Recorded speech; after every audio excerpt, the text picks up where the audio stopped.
وَقُلْ جَاءَ الْحَقُّ وَزَهَقَ الْبَاطِلُ إِنَّ الْبَاطِلَ كَانَ زَهُوقًا. الحمد للہ وکفى وسلام علی عباده الذین اصطفى اما بعد. اللہم الہمنی رشدی واعذنی من شر نفسی. سامعین، جھوٹ تو جھوٹ ہے، خواہ کوئی بولے اور کتنا ہی سنوار کر بولے، خواہ کسی شخصیت کی جانب اسے منسوب کرے. جھوٹ بولنا لعنتی کام ہے. اللہ تعالیٰ نے فرمایا لعنت اللہ علی الکاذبین.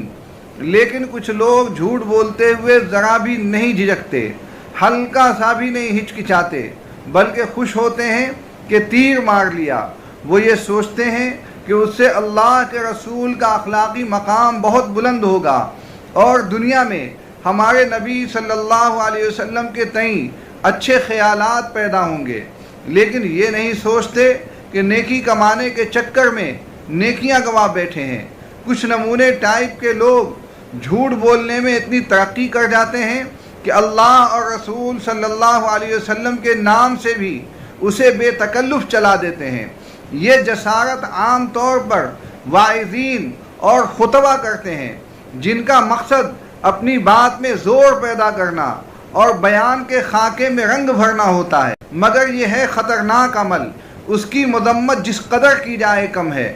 سامعین، حضور صلی اللہ علیہ وسلم کی طرف جو بے شمار غلط اور فرضی باتیں منسوب کی گئیں، ان میں سے یہ دو قصے بھی ہیں جنہیں آپ میں سے بہتوں نے خوب سنا ہوگا اور سنانے والوں نے خوب داد و تحسین سمیٹی ہوگی.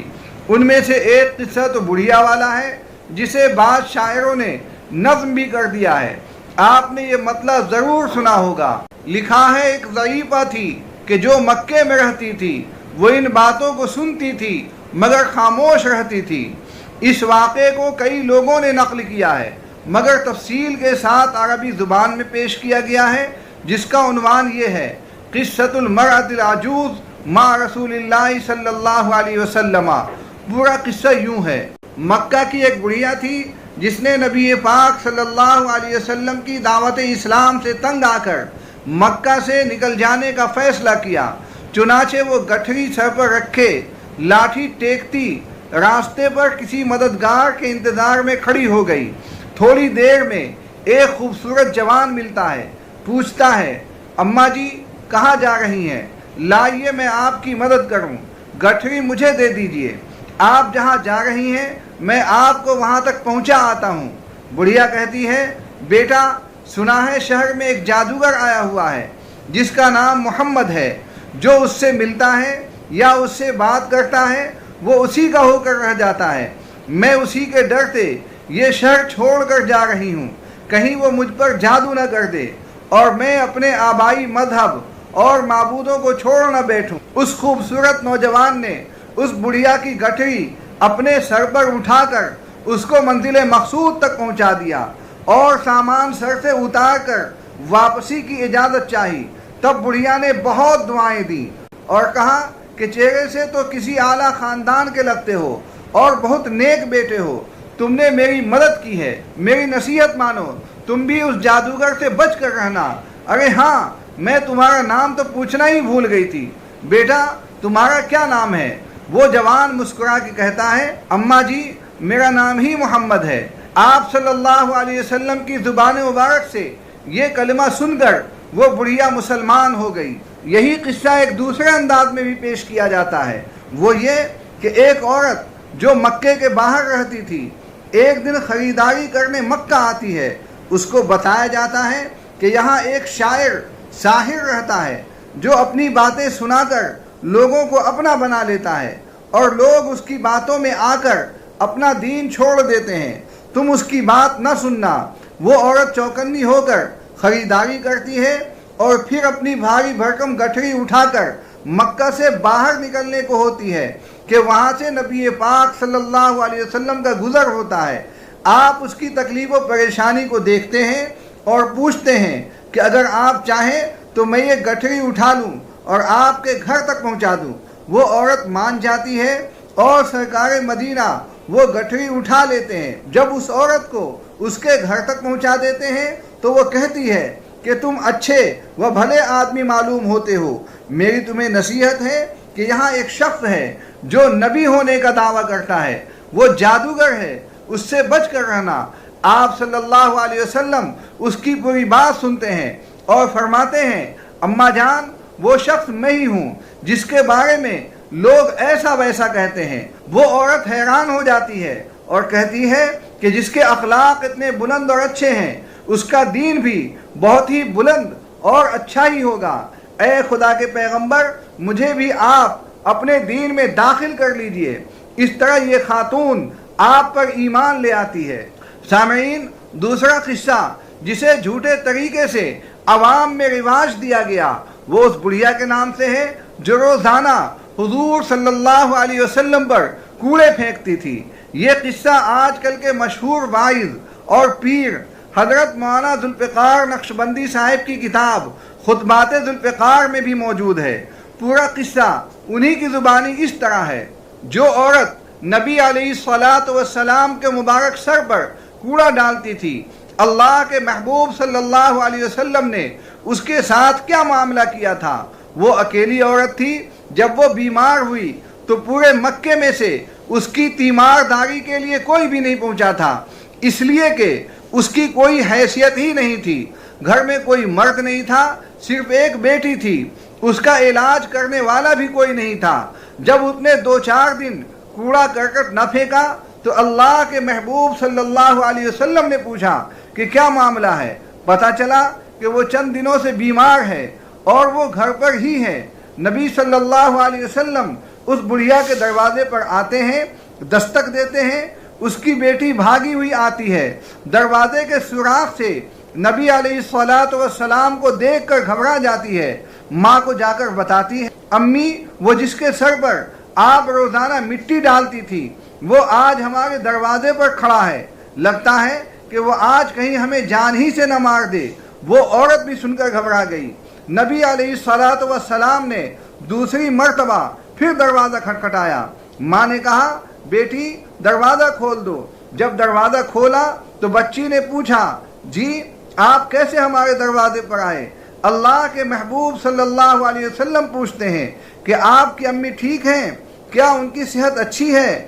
میں اس لیے دروازہ کھٹکھٹا رہا ہوں کہ اگر مریضہ کو کسی چیز کی ضرورت ہو تو میں خدمت کے لیے حاضر ہوں۔ اس عورت کے دل پر چوٹ لگی کہ بھرے شہر میں سے کسی نے مجھے آ کر پوچھا تک نہیں، اور جس کے ساتھ میں ایسا سلوک کرتی تھی وہ مجھے دوائی لے کر آئے ہیں۔ چنانچہ وہ کہنے لگی جی آپ نے تو میرا دل جیت لیا ہے، پہلے کلمہ پڑھا کر مجھے مسلمان بنا دیجئے۔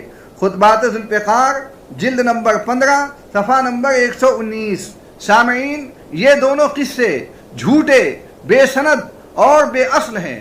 ان کے بے اصل اور من گھڑت ہونے کی کئی دلیلیں ہیں۔ پہلی دلیل یہ ہے کہ ولید ابن مغیرہ نے حضور صلی اللہ علیہ وسلم کو معاذ اللہ مجنون کہا تو اللہ نے اس کے 10 عیوب سورہ قلم میں بیان فرما دیے۔ ام جمیل اور ابو لہب نے گستاخیاں کی تو ان کی مذمت میں سورہ لہب نازل ہو گئی۔ بنو تمیم کے وفد نے حضور صلی اللہ علیہ وسلم کو حجرہ اقدس کے باہر سے ندا دی تو سورۃ الحجرات میں ان کی سرزنش کی گئی۔ لیکن دوسری جانب ایک بڑھیا روزانہ سرور دو عالم صلی اللہ علیہ وسلم پر کوڑا پھینکتی رہی، مگر اس کی مذمت قرآن میں کہیں موجود نہیں نہ حدیث میں۔ یہ تعجب کی بات ہے۔ دوسری دلیل یہ ہے کہ جو جانثار صحابہ کرام حضور صلی اللہ علیہ وسلم کے مائع مستعمل کو زمین پر گرنے نہ دیتے تھے، جن کی تلواریں حضور صلی اللہ علیہ وسلم کی ادناسی توہین پر میان سے باہر آ جاتی تھیں، کیا وہ ایک بڑھیا کو نبی پاک صلی اللہ علیہ وسلم پر معاذ اللہ کوڑا ڈالتے خاموشی سے دیکھتے رہتے تھے؟ تیسری دلیل یہ ہے کہ یہ کیسے ممکن ہے کہ حضور صلی اللہ علیہ وسلم یہ جاننے کے باوجود کہ یہاں بڑھیا روزانہ کوڑا پھینکتی ہے اسی راستے سے روزانہ گزریں، جبکہ آپ صلی اللہ علیہ وسلم کا فرمان ہے لا ينبغي للمؤمن ان يذل نفسه، یعنی مسلمان کو جائز نہیں کہ خود کو ذلت و رسوائی پر پیش کریں۔ یہ حدیث جامع ترمذی میں ہے، کتاب الفتن جلد نمبر 3 صفحہ نمبر 327، مطبوعہ دار التحصیل بیروت۔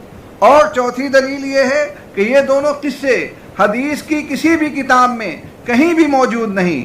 محدثین ڈھونڈ ڈھونڈ کر تھک گئے مگر ان کا پتہ اور سراغ کہیں نہیں ملا۔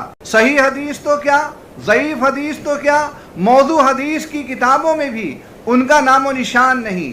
ان کے برعکس ایک قصہ کتابوں میں موجود ہے اور صحیح سند سے ثابت ہے کہ نبی پاک صلی اللہ علیہ وسلم اس طرح کے واقعات سے بہت ناراض ہوتے تھے۔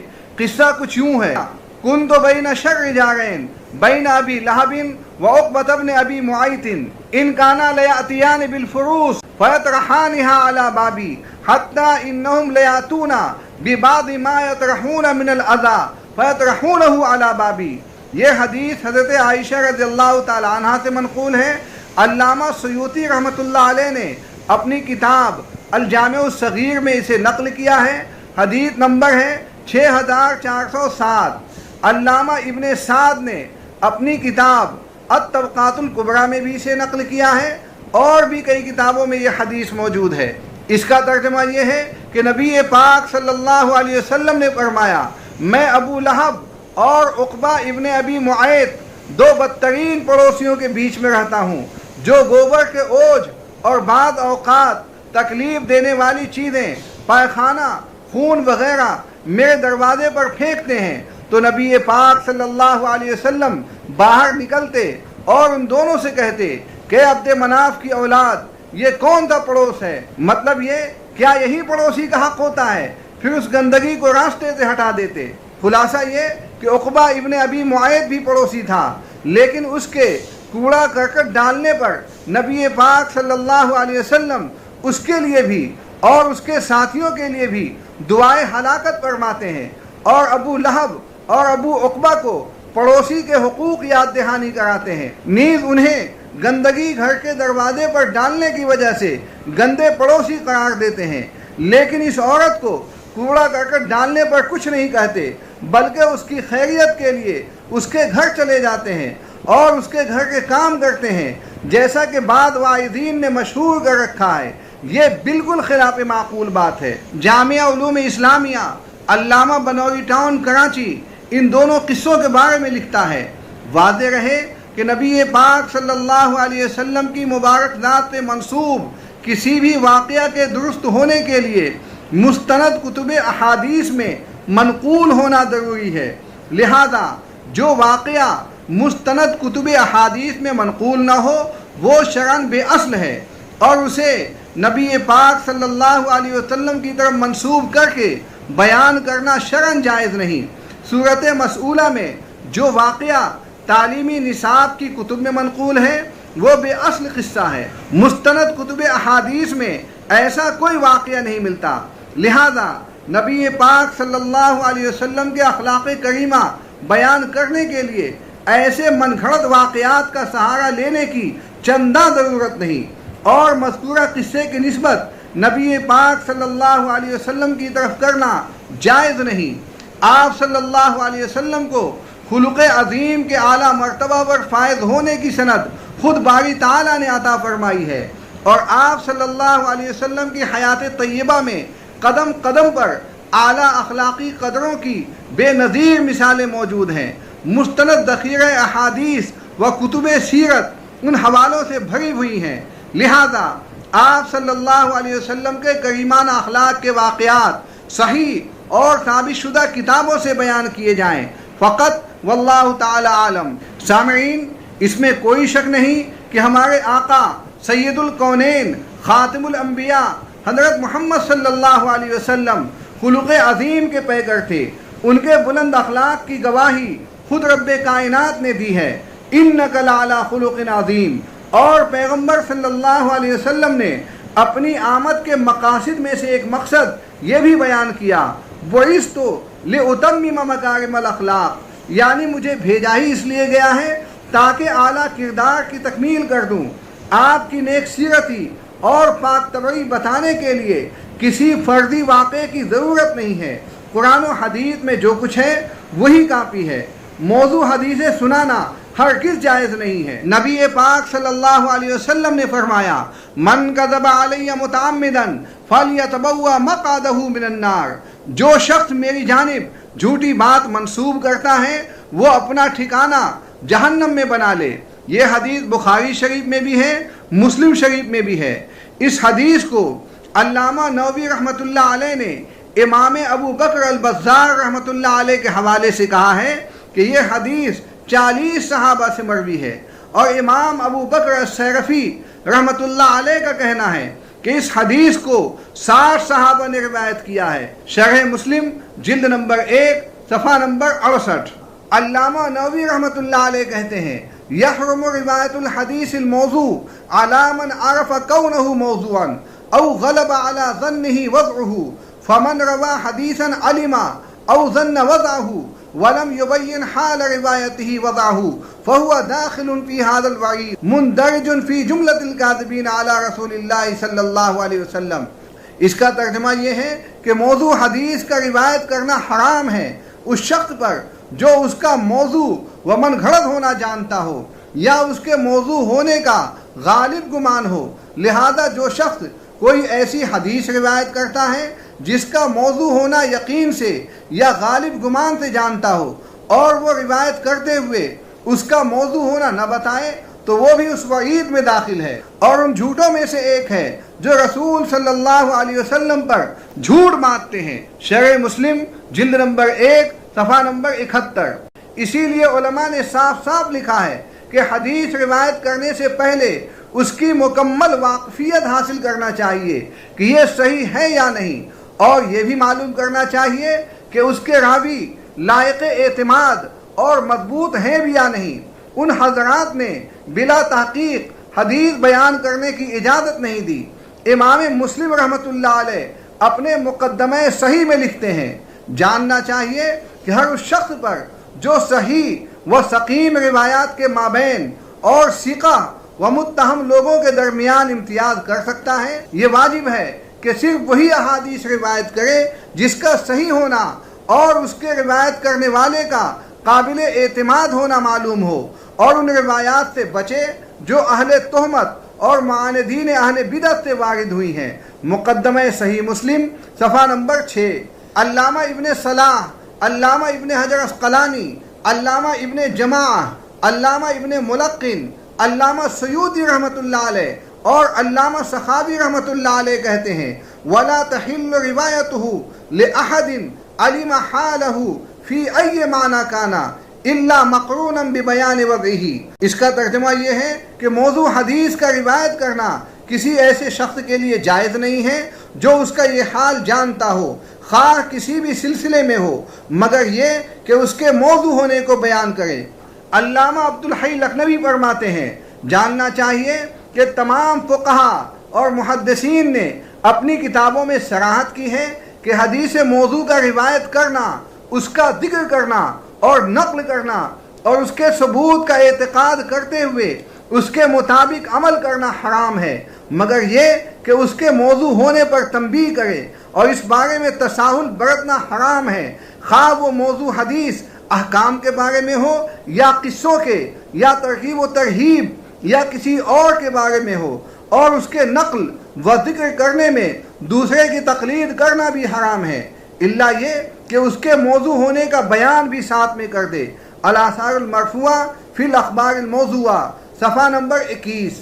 سامعین، خلاصہ یہ ہے کہ یہ دونوں واقعات انتہائی غلط ہیں، موضوع ہیں، گھڑے ہوئے ہیں، لوگوں نے اپنی جانب سے بنا لیے ہیں، لہذا ان کا نقل کرنا کسی بھی حال میں جائز نہیں، پڑھے لکھوں کے لیے بھی نہیں، اور جو لوگ پڑھے لکھے نہیں ہیں ان کے لیے بھی جائز نہیں۔ اللہ سے دعا ہے کہ تمام مسلمانوں کو حضور صلی اللہ علیہ وسلم کی جانب، اللہ کی جانب یا کسی بھی بندے کی جانب کسی جھوٹ کو منسوب کرنے سے بچائے۔ وآخر دعوانا الحمد للہ رب العالمین۔